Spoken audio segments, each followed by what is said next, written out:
Hola chicos, ¿cómo les va? Bueno, vamos a tratar de establecer un contacto por aquí con los videos para que ustedes vayan también teniendo un poco de material teórico. Recibí todos los trabajos, están muy bien, la mayoría. Algunos, bueno, hay que ir ajustando un poco la mirada periodística, ya están en segundo año, así que hay que trabajar eh, algunas cuestiones relacionadas a, a lo profesional, al vocabulario que estamos utilizando y demás. Las crónicas estaban todas bastante bien, teniendo en cuenta lo limitado, ¿no? Del espacio, porque estaban trabajando dentro de sus casas.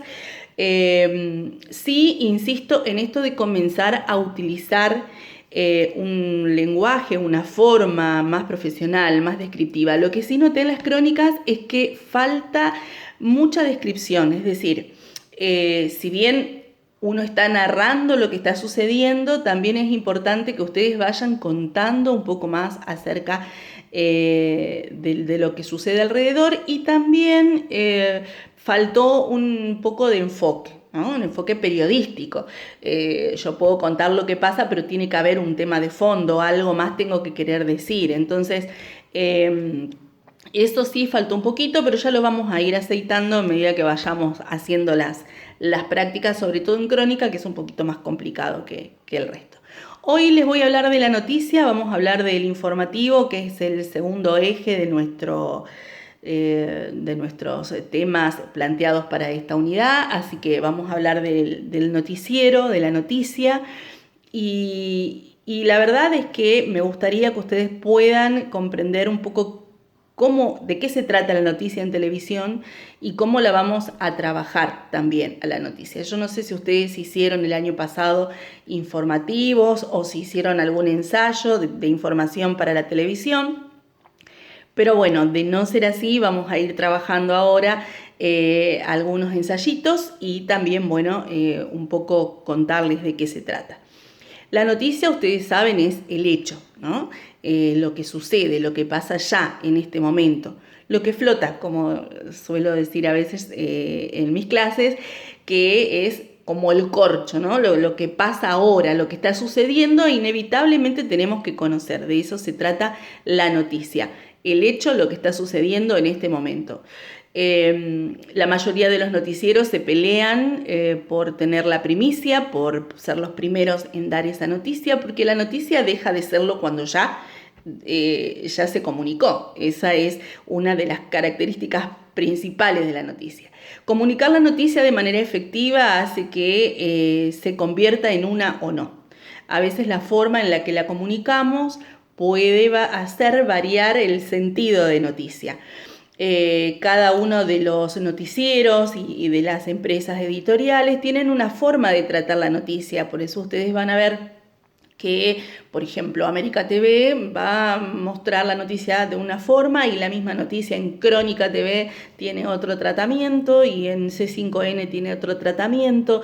Cada uno de los medios le va a dar a la noticia lo que llamamos enfoque. El enfoque de la noticia tiene que ver con ese criterio editorial y con cómo cada uno va a detallar esos elementos, esos datos que tiene la noticia para determinar uno u otro criterio. Es decir, la noticia está formada por datos. Ustedes saben que, y eso lo saben desde primer año, la noticia responde estas 5 o 6 preguntas básicas de las que tanto hablamos los periodistas. Esos datos que recopilamos van a tener una jerarquía. Eso se llama jerarquización de la noticia. Esa jerarquía puede dar lugar a un título o a otro título. Por ejemplo, a ver, si estamos hablando de Maradona, lo importante en esa noticia va a ser quién, en este caso Maradona o el Papa, por ejemplo.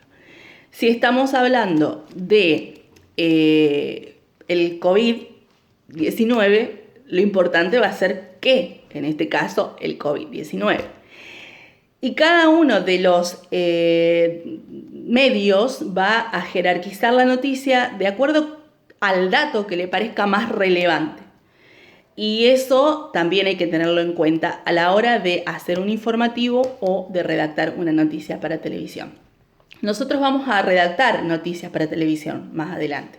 Por ahora lo que vamos a hacer es conocer un poco de qué se trata el informativo y cuáles son las características del informativo en la televisión, que difiere de toda la información que por ahí podemos llegar a ver en redes sociales o de la información que podemos escuchar en radio. En primer lugar, la noticia para televisión no solo tiene inmediatez en el hecho, sino también inmediatez en lo visual. Es decir, que el soporte que la televisión hace desde lo visual hace que la imagen también le aporte inmediatez. Y saber elegir la imagen para la noticia también tiene que ver con ese criterio editorial del que estábamos hablando. Porque uno va a tomar dentro de ese enfoque, de ese encuadre, de ese plano de cámara, lo que le parece relevante y que aporte para enriquecer esa noticia que estamos viendo en la televisión. Nosotros como agentes de la noticia, es decir, los periodistas como agentes de la noticia, nos vamos a ubicar en el lugar del que cuenta ese hecho. Lo podemos contar de una manera o de otra. Seguramente, si ustedes están trabajando en un medio con una línea editorial, van a tener que seguir dentro de esa línea un poco lo que ese medio les está pidiendo que hagan. Pero la mayoría de los periodistas adquieren con el tiempo una especie de estilo para contar la noticia, sobre todo en televisión. La noticia de televisión es breve, es directa y se apoya enteramente en la imagen. Ustedes van a notar que una noticia en televisión no se redacta de manera muy extensa, se apoya mucho en el titular, en el graph. El graph también es muy importante en la noticia porque va a determinar un poco el pie de toda la imagen que se está viendo. La noticia, por supuesto, no es opinión, así que el que esté parado allí o sentado frente a una mesa de un noticiero sabe claramente que tiene que comunicar la noticia de manera directa, rápida y sin juicios de valor. Así que no podemos decir que algo es tremendo, ni hermoso, ni bueno, ni lindo, ni feo, porque la noticia no tiene criterio de opinión. Hay quienes lo hacen, claro está, pero bueno, no es lo que corresponde en este caso. Vamos a seguir hablando más de la noticia y de los informativos, sobre todo en televisión, en otros videos también, pero me gustaría que traten de ensayar en casa algún informativo, por lo menos 2 noticias, que las puedan grabar con el teléfono, sentaditos así como estoy yo ahora, por ejemplo, contando 2 noticias, por lo menos para ver cómo se desempeñan en ese sentido y cómo harían ustedes, de acuerdo a lo que observan en los diferentes canales de televisión, una noticia para TV. Les dejo un cariño grande y espero los videos con sus noticias.